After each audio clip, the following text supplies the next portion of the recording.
Hello friends, welcome back to my channel. তো কেমন আছেন আপনারা সবাই? আশা করি আপনারা সবাই খুব ভালো আছেন। রাধা মাধবের কৃপায় আমিও ভালো আছি। তবে হ্যাঁ, আজ অনেক দিন পর একটা নতুন ব্লগ নিয়ে এলাম। ভীষণ অসুস্থ ছিলাম। দীর্ঘ অসুস্থতার পর আজ অনেক দিন পর রান্নাঘরে ঢুকে ভাবলাম একটা ব্লগ বানাই, আপনাদের সাথে শেয়ার করি। তো এটা আমার ইভিনিং টু নাইট রুটিন। অনেক দিন ধরে রেস্টে থাকার পর ভালো লাগছিল না।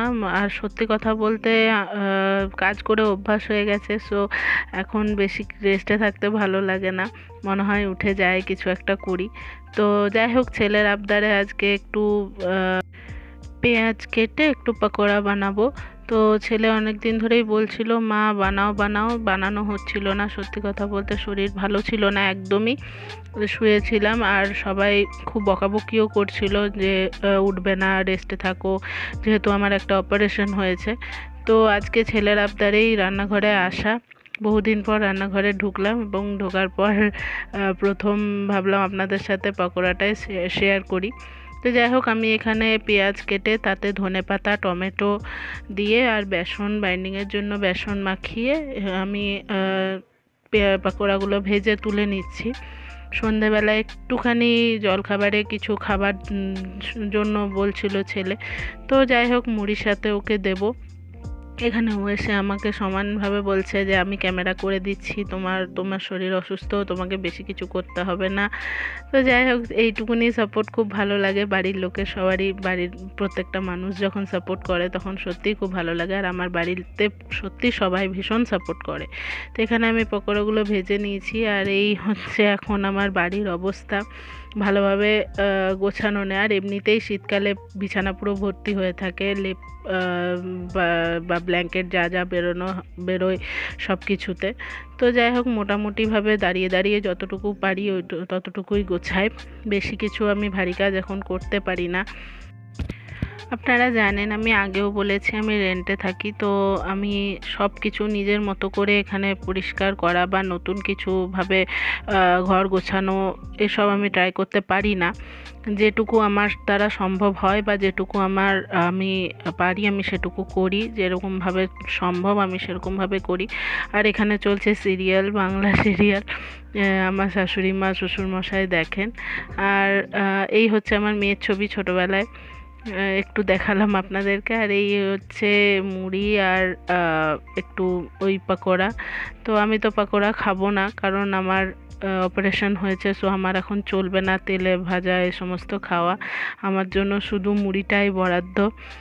তো চলুন একটুখানি খেয়ে আপনাদের সাথে বাকি কথা শেয়ার করি।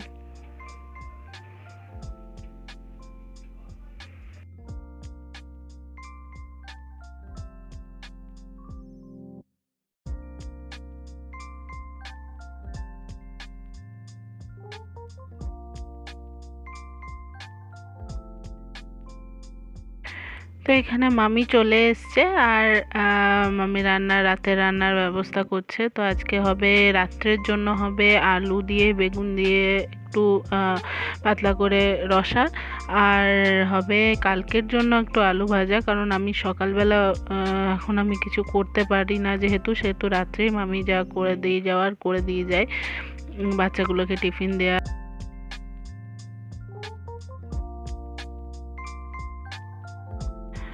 আর এখানে আমি মামিকে বোঝাচ্ছি যে রাত্রেবেলা কি হবে না হবে সেই নিয়ে একটু আলোচনা করছি, বলে দিয়েছি। আর এটা হচ্ছে রান্নাঘর, খুবই সাধারণ, খুবই ছোট। আর এই হচ্ছে আমার ভাইপো আর আমার ছেলে। কি করেছে অবস্থা দেখুন একদম বিছানাটার। ওরা খেলছে, ওটা নাকি ওদের সুইমিং পুল।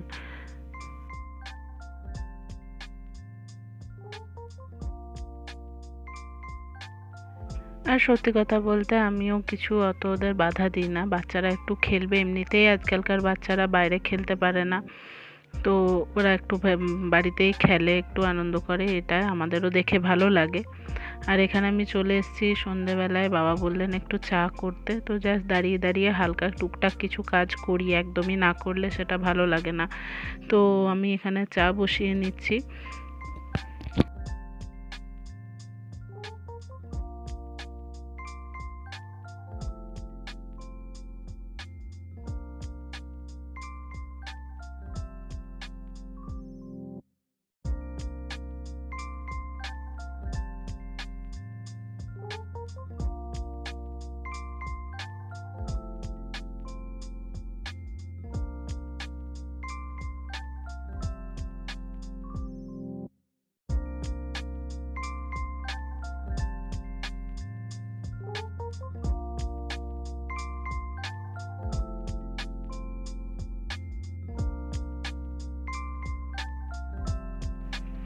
শীতকাল, তাই আমাদের বাড়িতে অনেকবার করেই চা হয়। আর শীতকালে এরকম ঘন দুধের চা খেতে কার না ভালো লাগে। তো আমারও ভালো লাগে, আমিও একটু করে খেয়ে নিই। জানি বেশি চা খাওয়া ঠিক নয়, কিন্তু তবুও শীতকাল বলেই ঠান্ডার জন্য একটু খেতে ইচ্ছে করে। তো চলুন, চাটা হয়ে গেছে, এবার আমি চাটা ছেঁকে নেবো, ছেঁকে নিয়ে সবাইকে দিয়ে দেবো।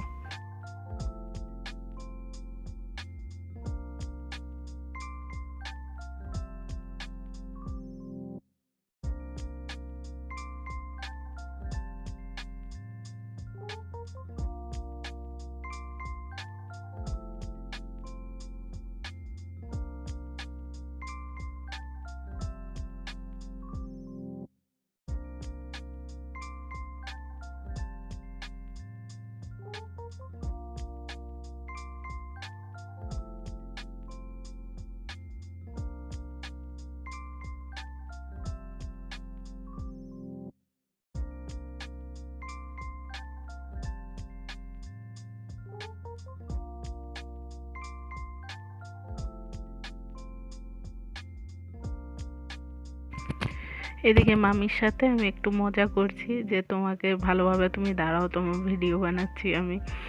আর মামি এদিকে রান্নার জোগাড় করছে, আর আমি পেছনে লাগছি মামির। তো গ্যাস জ্বালিয়ে এবারে কড়াই বসিয়ে দিয়ে মামি আলু ভাজাটা ভেজে নেবে। তো এখানে আমি কড়াই বসিয়ে দিয়েছে, আর আমি দাঁড়িয়ে আছি একটুখানি তেলটা দেখিয়ে দেওয়ার জন্য। সবারই ঘরে তো সমান রান্না হয় না, তো আমার বাড়িতে যেরকমভাবে যতটা পরিমাণ তেল লাগে মামির বাড়িতে একটু আলাদাভাবে হয়। তো সেই জন্য আমি এখানে একটু দেখিয়ে দেওয়ার জন্য দাঁড়িয়ে আছি।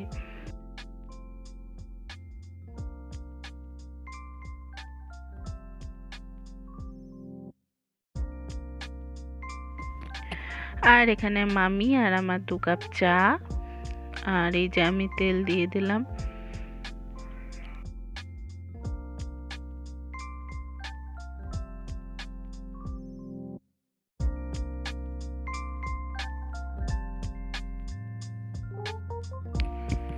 তো চলুন চাটা খেয়ে নিই আগে, গরম গরম। আর এদিকে আমার মেয়ে ফ্রিজ খুলে খাবার খুঁজে বেড়াচ্ছে, আমি ওকে বলছি যে একটু মুড়ি দিচ্ছি খা, তো মুড়ির একদমই পছন্দ নয়। তো দেখি ও কি খায়, আর আমিও চাটা খেয়ে নিই।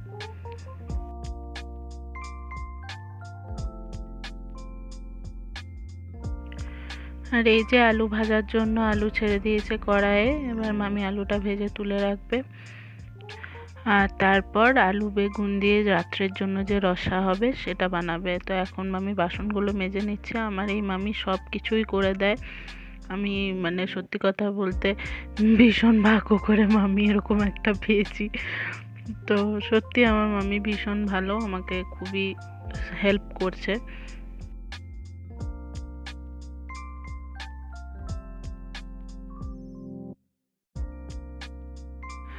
আর এখানে আমার মিশো থেকে একটা পার্সেল এসছে আজকে, একটা চপার বোর্ড আর একটা ছুরি আমি অর্ডার করেছিলাম, সেটা আজকে চলে এসছে।